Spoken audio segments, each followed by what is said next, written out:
Welcome to the B-Sides and Beers podcast.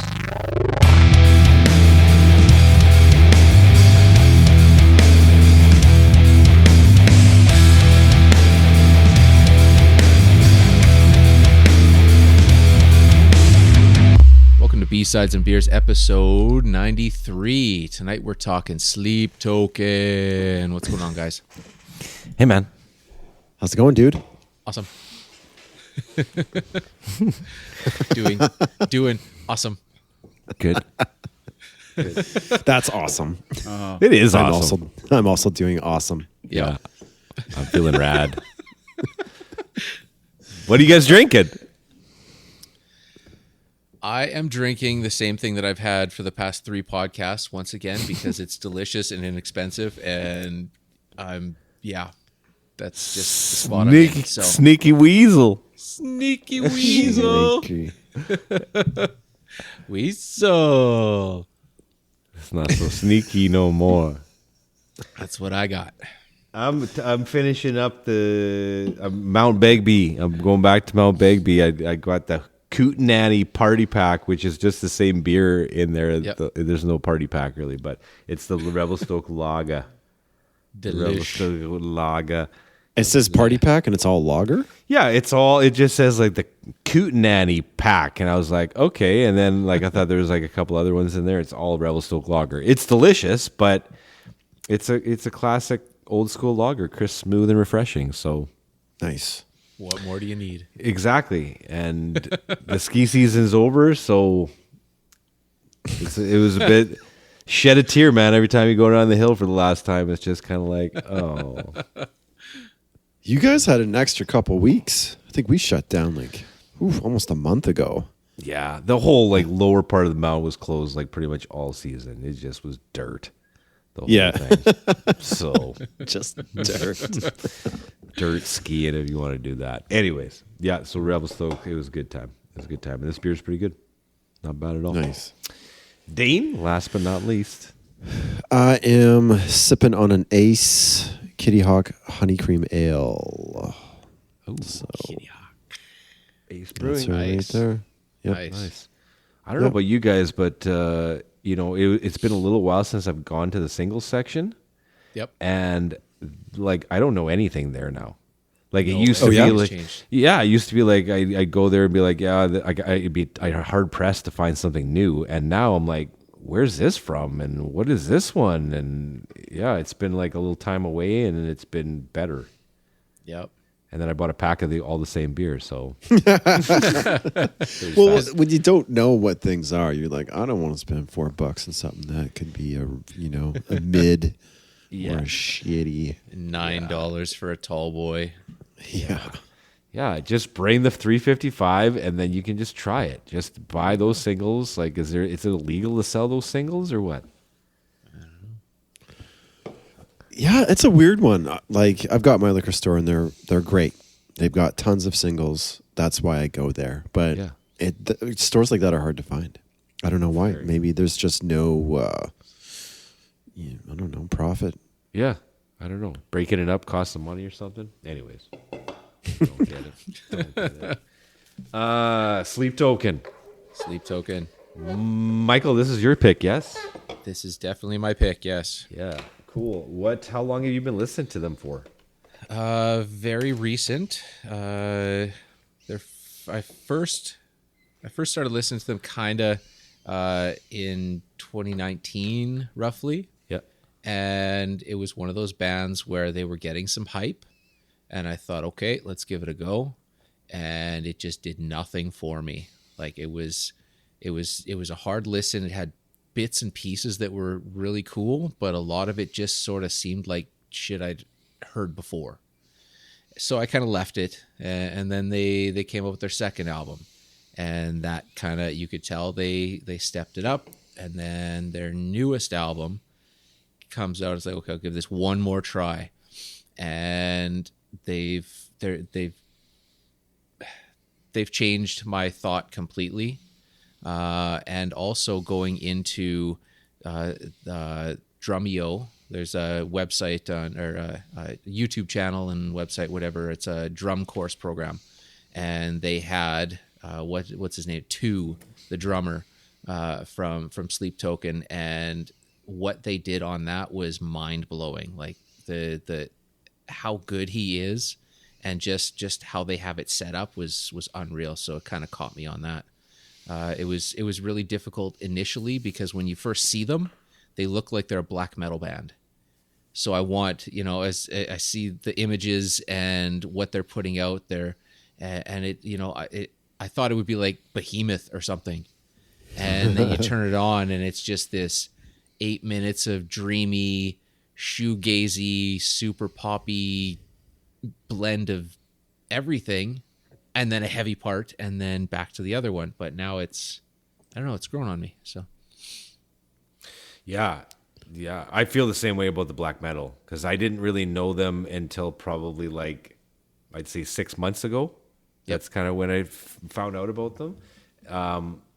But when I first saw the pictures, I was like, uh-oh, like, and I heard, Yeah. But, and I don't know if you guys are like this too, but like my music snobness, yeah, it starts right from where are they from? And as soon as I find out they're from the UK and not US, I'm like, I'll listen. yeah. Oh yeah.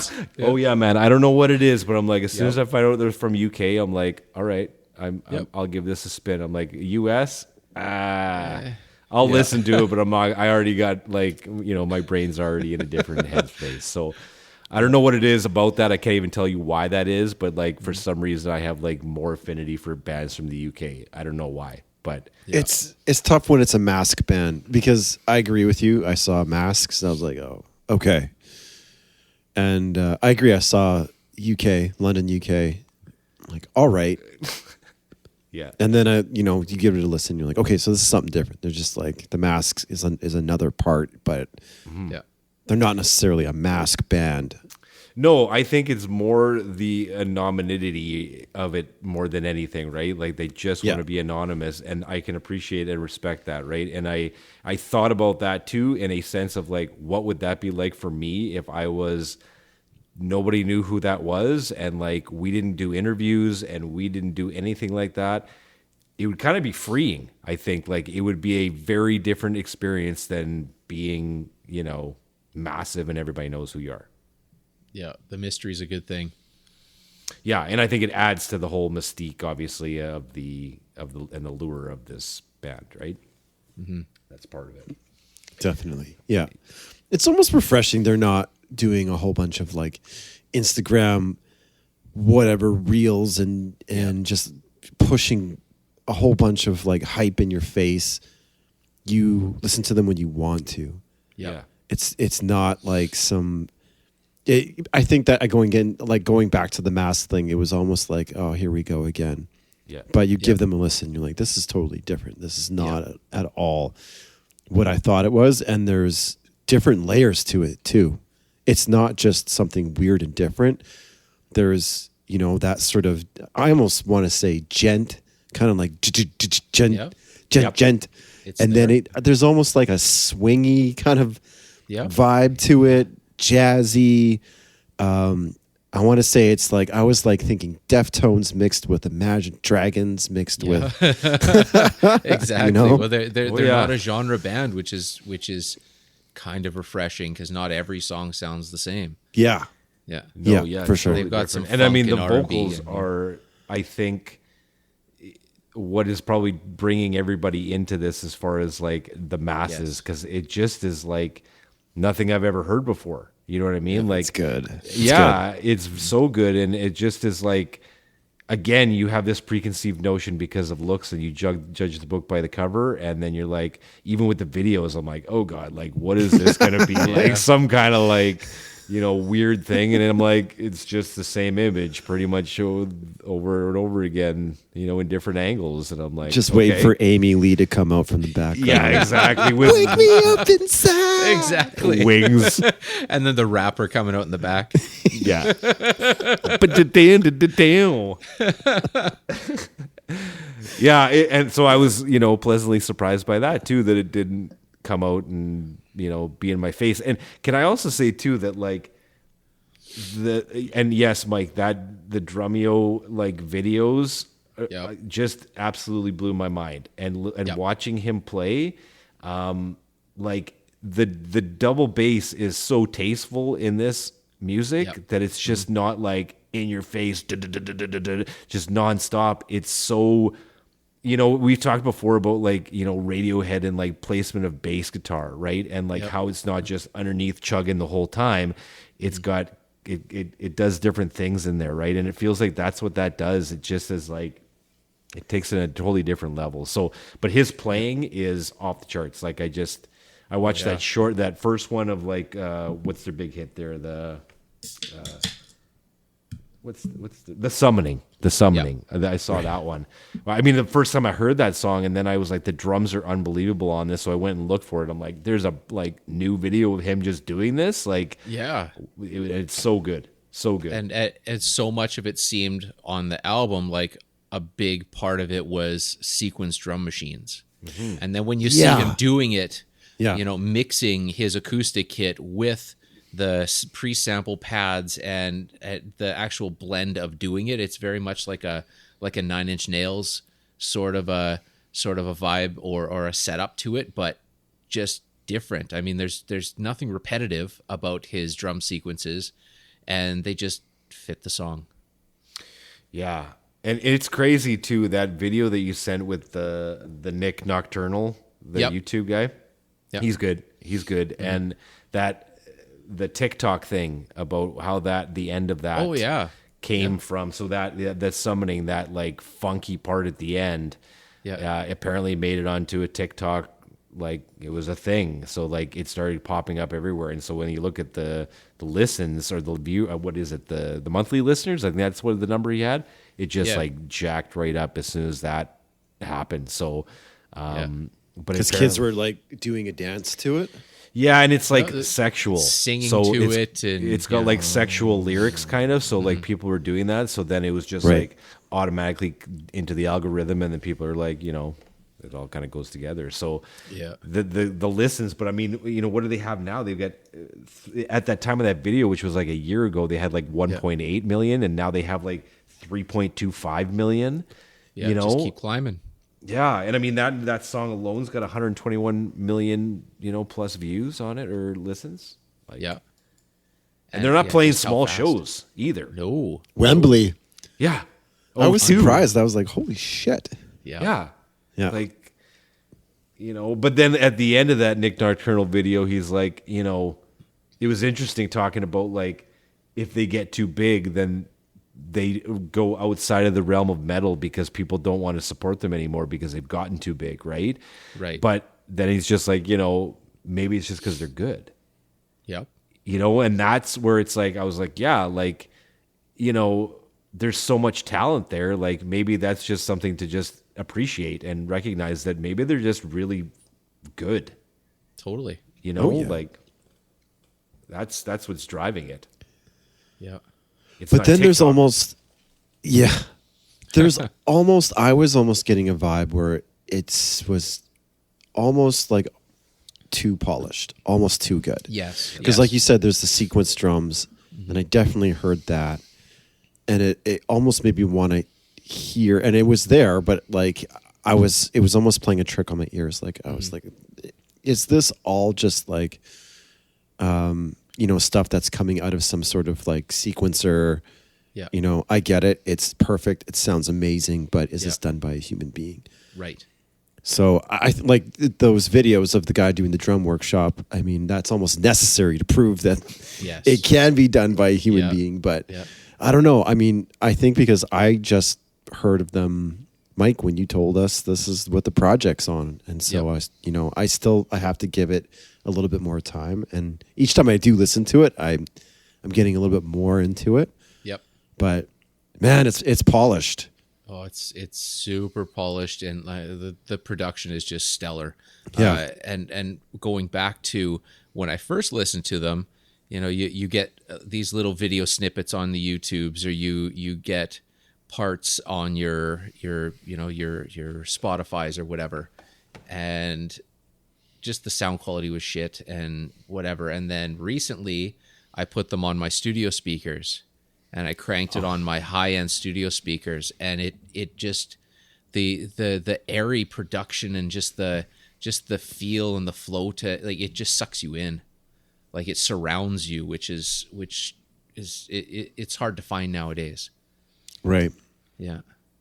I was just looking to see who produced that album. When you guys were talking about that, Carl Brown. I don't know if you guys have heard of this, but As I Lay Dying. Oh yeah, I've Bullet heard for of My that. Valentine. Yep. Right. Carcass. Yep. So he's And done. that's- excuse me, a bunch of that. Yep. But that's who's done this album. He looks young. Yeah. Whoever this guy is, but Yeah. Well, As I Lay Dying and also Bullet for My Valentine, those are sort of like Very polished metal bands. hardcore metal kind of like, Yeah. I don't know what you would call them, what kind of genre. Core. Yeah.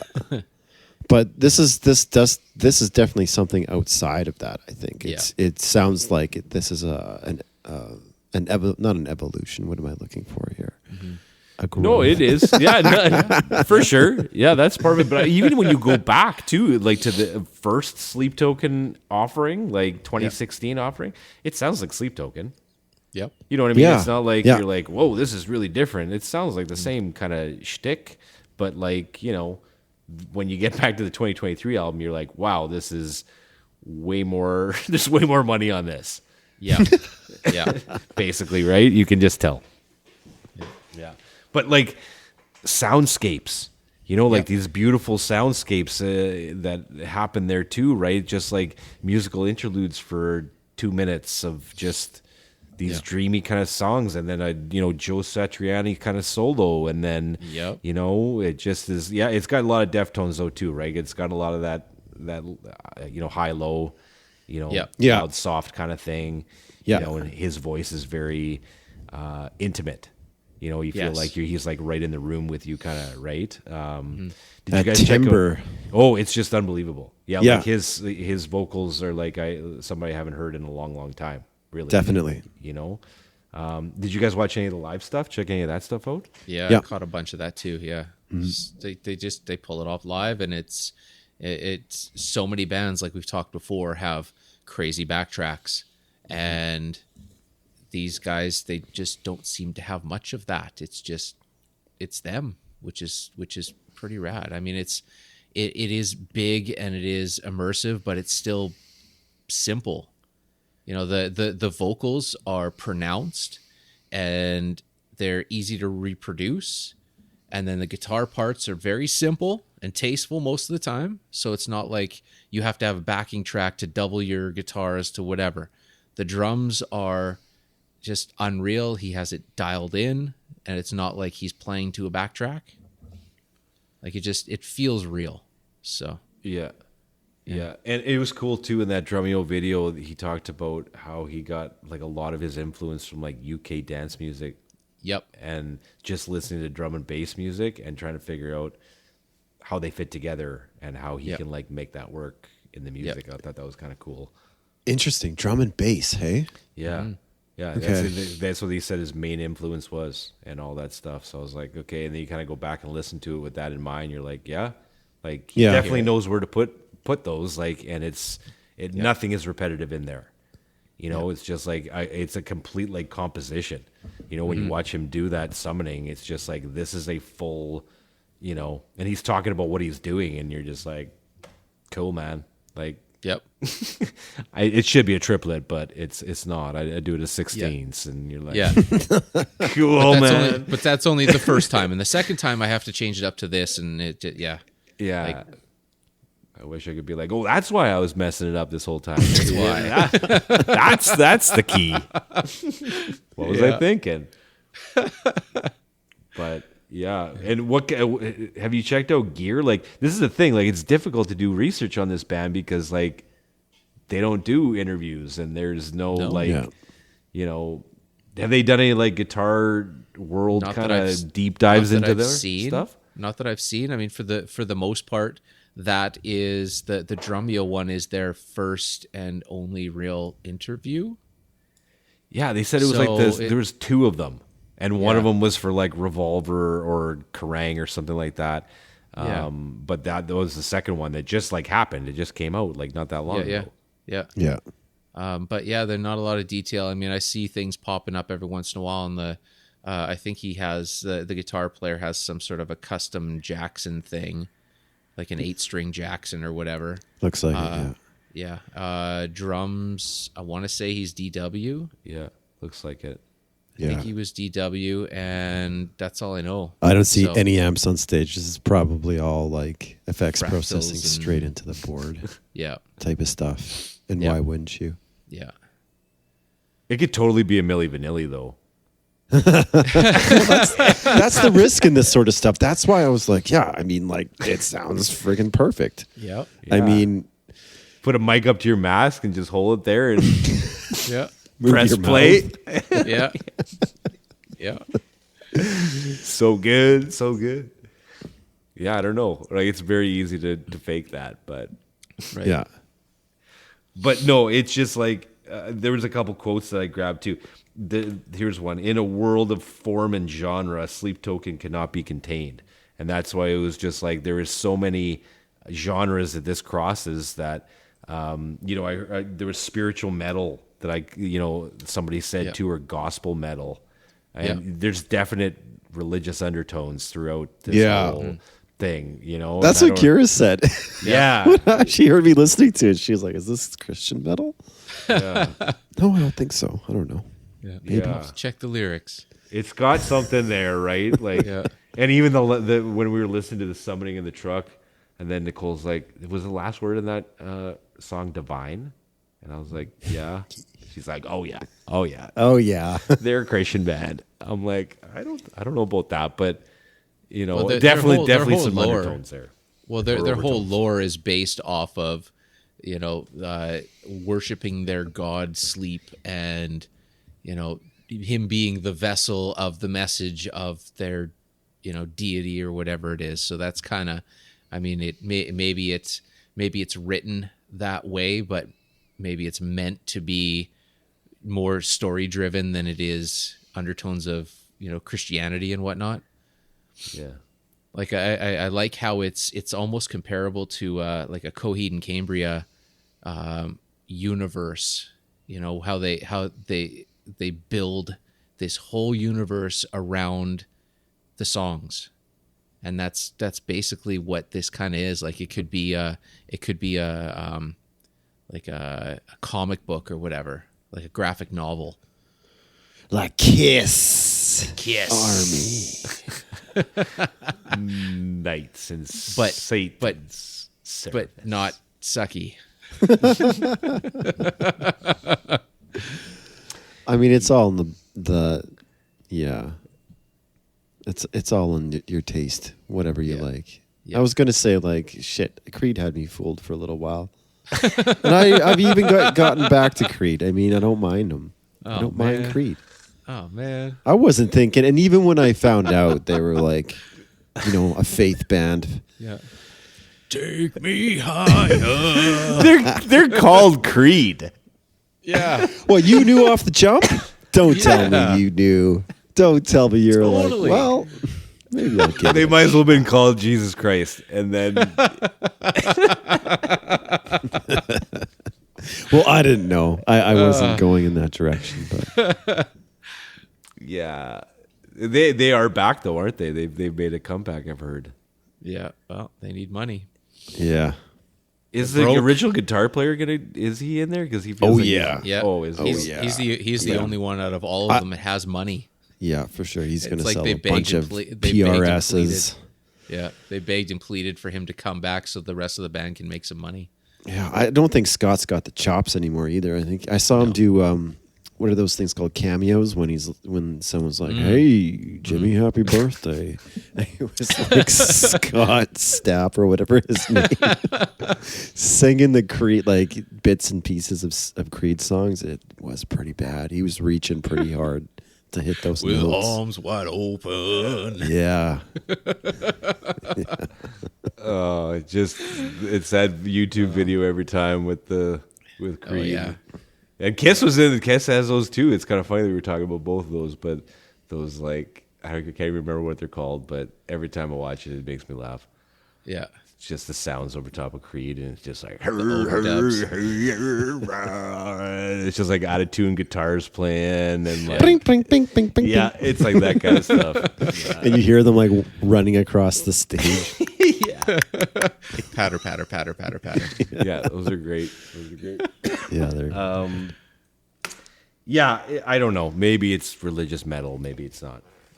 But it's got undertones. Yeah. I mean, it's definitely like they've taken the time to craft an image. And like, who knows? I mean, like Behemoth, whatever. I don't think they worship the devil. I just think they know how to make something look kind of weird and culty looking. Yep. And people can, take away from it whatever they want. I think it's the same with these guys. There's like a lot of weird kind of symbolism, but You're trying to do something to stand out. You have to. Yeah. Really. I mean, you've got Slipknot when they came out. Okay, they look completely different and sound completely different. They have the masks, and then the next who's doing this Mudvayne. Okay, well they're doing all the face paint and the masks and stuff, and then who's Mushroom next? Head. Mushroom Head. Well, Mushroom Head was before Slipknot, I think. Oh, But yeah. really? Yeah. But yeah, I mean, there's this long line of the masks, and then as soon as I saw these masks and the sort of cultish symbols and runes and all that, it's like, okay, these guys look like they're gonna be brutal as fuck, and then you turn it on, and it's just this nice airy thing. And then I'm waiting for and then finally the drums kick in. It's like, yeah, that was awesome. And then back to do, and that's what turned me off initially. But now it's after I've put it on quality speakers and had the right listening situation, it's awesome. I don't know. I'll just throw it out here, but like I was like it'd be kind of cool if they didn't do like any of that. If there was no shtick behind like the like we worship a god, sleep, and all that kind of stuff. If you want to stay anonymous, you know what nobody's doing? Nothing. Yeah. Yeah. Like just don't do anything. If you want to be anonymous, just be anonymous and don't even give us. You can come up with a band name, but I don't want to know any even backstory. Just give me the music. That's what I want. That's what I want. And I don't know. What do you look like on stage then? Well, you can wear the masks, you can do all that, but like Just I don't need a backstory backstory. lore. I just want to. Right. I want to experience the music. I don't need a mystic thing in the background. And I don't know. That's me. I'm sorry about it. I'll get off the soapbox, but I was like, that'd be cool if it was just like nothing, Seinfeld style. It's a band about nothing. Yeah, it's just none of that. Just you can dress up, you can do all of it, but I don't know anything about you. And the fact that I don't know much about them right now, I think that's cool. Yep. It's like the old days. It was mysterious Yep. until you got a guitar magazine or something else, right? Yeah. Yeah. But I got Imagine Dragons off of that too, Dane. Yeah. I was like, I picked up on that. There's a couple songs where I was like, it definitely sounds like Imagine Dragons metal. Yeah.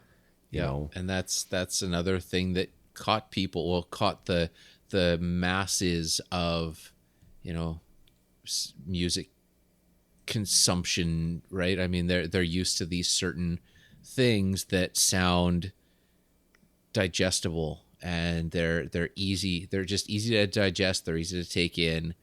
Imagine Dragons, the same sort of flowy thing. Evanescence, the same sort of flowy thing. And they're just these massive bands because they sound mediocre.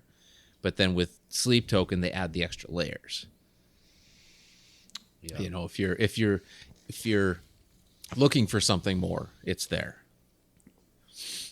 Lyrically, it's great too.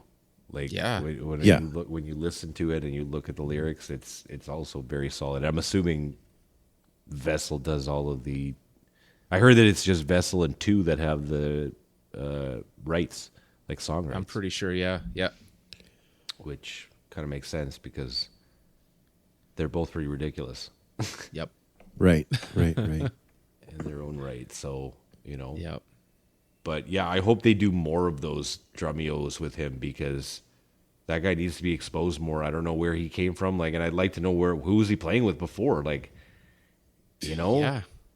like, wow, it just, Yeah. I was floored when I saw that. I could hear it; it was good, and then, but like you, Dane, I wasn't sure if this is all fake and like how much of this is real. But then, yeah, watching it, it's just like, yeah, one of the best drum videos I've seen in a long time. I got to check it Blown out. away. Yeah. Blown away.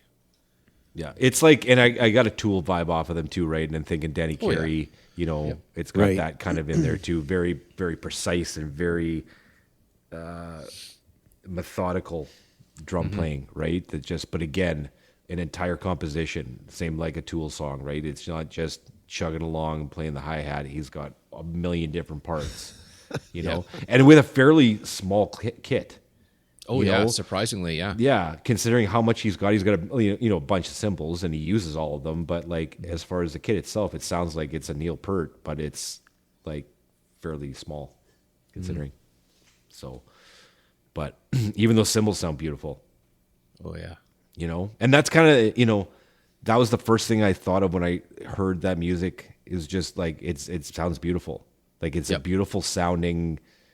It's just kind of the best way that I could describe it, right? It's just like I said, those soundscapes and his voice and the talent and everything else, and it's just the whole thing together. It's just it's beautiful, yeah. Yep. Which is something you can't say for very much. Almost yeah. none. Yeah, right. And but again too, we can say that it sounds like all these bands, but it doesn't at the same time. Like it's a mashup of all those, but they're their own thing. It feels like. Yeah. You can tell it's Sleep Token. It doesn't sound like 8 other bands.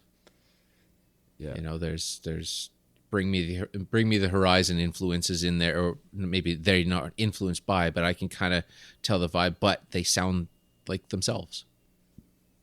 Yeah. So, Yeah, it'll be interesting to see, how they keep going too with this evolution, like even with the next album or what the next stuff sounds like too, right? Like I'm interested to see where it goes.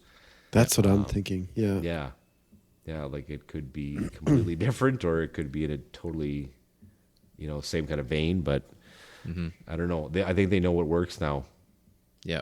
and what catches on. But I mean, how do you cut through? How does that cut through? I don't know, man. TikTok. Yeah, you think TikTok. that's got to be it? Like you think you get on That's there what once launched and it. it's... It can. I mean, when they take a snippet of a song, and now you've got 8 billion people playing that snippet of that song for the background of their video or their lip syncing of that video, that's a lot of ears listening to that. So even if it's a billion people that love that one song, you've already won. What are they going to do when they if it ban gets to this that thing? What's going to happen then? Well, they've already passed that point, so it won't affect them. But yeah, I mean, newer bands and whatnot will struggle again. But It's a weird thing though, because it's sort of like I'm now looking back at. Oh my god, this is going to date me so hard. But like when Crazy Town took that snippet of Red Hot Chili Peppers song, it was like baby. yeah, it was like an interlude in I want to say Mother's Milk. yeah, But anyway, so they based their whole career off of that one like little jazzy interlude that Flea came up with. yeah, And so I wonder, like, yeah, okay, so,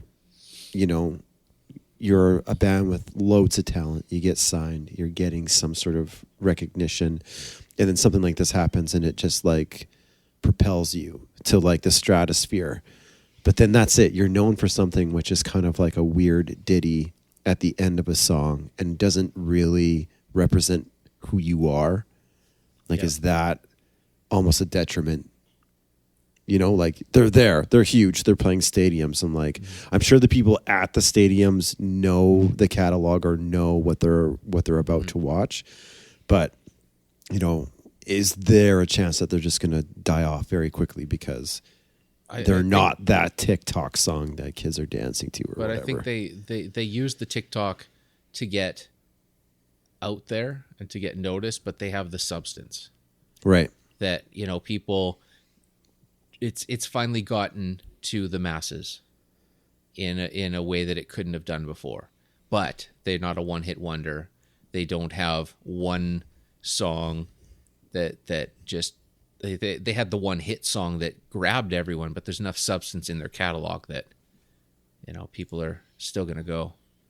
It's crazy though. Like nothing even comes close to that one song too, in like listens, right? Like Yeah. it's like half of the other ones, but it's still they got like 66,000 on some of the, or 66 million on the other ones too. So it's not a small time, Yeah. by any means. But for that to go up to basically double in a year, and then what that Nick guy said, they doubled it in basically a month. Yep. The first time, right? It was just like that chart, and then it just like bam, straight up, like just crazy.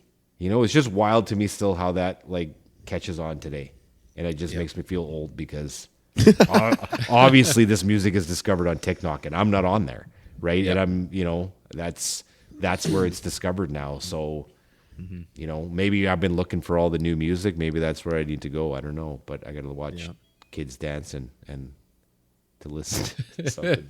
I don't know. And that, I don't know. Just old. yeah.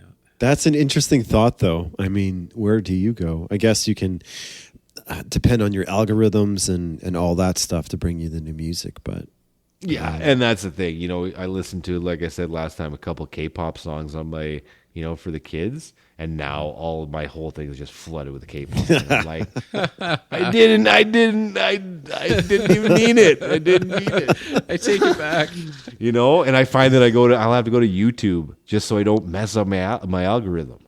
I'll go play that song on YouTube because I'm like, that song either sucks, that's why I'm playing it, or I don't want a whole bunch of K-pop on my stream, right? New releases from whatever, and I'm like, not interested. And then they're coming to Vancouver, so you should go see them. Yeah, in your area. In your area. yeah.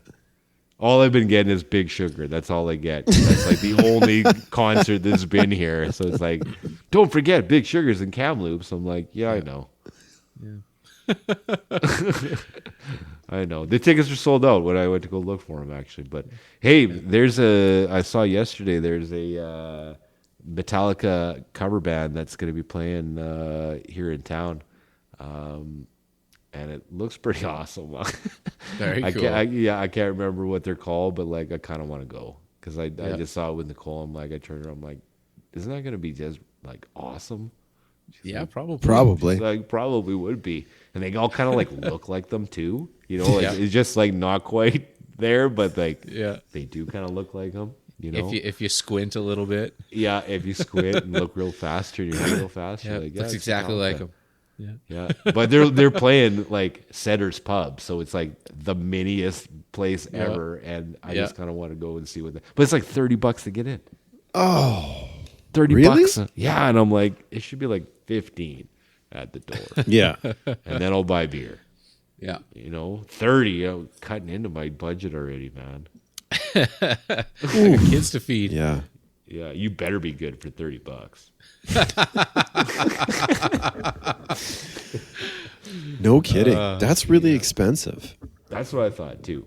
Sorry, 30 in advance, 35 at the door. That's what it was. 35 at the door. Yeah. I might as well bring a 6-pack to the parking lot. Listen to the bass notes. Yeah, exactly. I could hear it outside. 6-pack and a lawn chair. Yeah, just a trash can. Yeah. Just a trash can outside. Yeah. Let's go. Playing some Saint Anger from the parking lot. All right, we want you guys to subscribe, share, and review this podcast. Keep it going, keep it strong, because we're having a great time entertaining you guys with B-Sides and Beers podcast.